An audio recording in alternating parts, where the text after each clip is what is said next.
एक हम आपको कथा सुनाते हैं, प्रगट की है, उसे कथानक रूप में कहा गया। एक स्वर्णकार था, वो बहुत बेईमानी से सोने का काम करता था, मिलावट करके असली सोना रख लेना और नकली बना करके देना, ऐसा।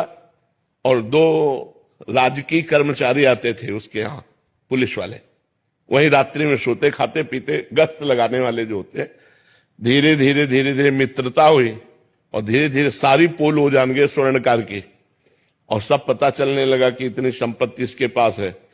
अब उन दोनों ने एक दिन प्लान किया कि स्वर्णकार को मार देते हैं, और सब जेवर और सब बॉक्स में बंद करके निकले। तो सामने वाला लघुशंका करने के लिए निकला, सामने वो मकान वाला, उसने देखा तो चोर जो होता है वो सशंकित नेत्र वाला होता है, तो पुलिस वाले सशंकित नेत्र, तो उनका तुम कुछ गड़बड़ करके आ रहे हो, रात्रि में निकल रहे हो। तो उनका जाओ जाओ तुम अपना काम करो।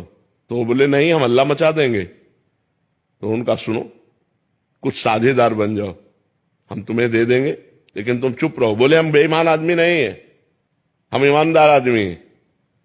और वो लड़ गया। जब लड़ गया तो उनको केस बनाने में देर न लगी, वो बक्सा उसके पास रख दिया और तुरंत हल्ला मचा दिया और कहा इसने स्वर्णकार को मारा है, स्वर्ण लिए जा रहा था, मैंने गिरफ्तार किया। पूरा का पूरा केस उसके ऊपर आ गया। अब उसको बंदी बना लिया गया।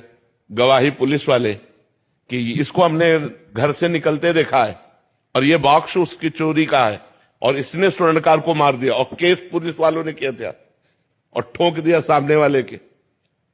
अब जब जज के सामने पेश किया गया तो सारी साक्षी उसी के खिलाफ थे, जो सत्य आदमी था। तो उसने रो के कहा जज से कि आप जो सजा देंगे वो तो भोगना ही पड़ेगा, क्योंकि साक्ष्य हमारे खिलाफ है, लेकिन मैं हृदय से कहता हूं मैंने पाप नहीं किया, ना मैंने उसे मारा है, ना मैंने चोरी की है। मैंने ऐसा ऐसा बोला तो मुझे फंसा दिया गया। तो जज के अंदर भगवान बैठे। उन्होंने कहा कि ठीक है, हम इसे और खींचते हैं, तारीखें और दी।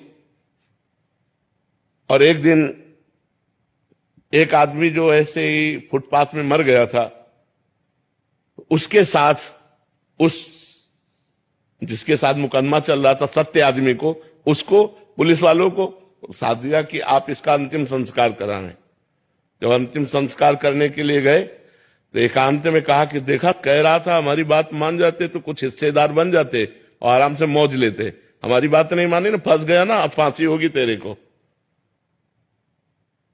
और उनके जो सत्य आदमी था उसके पास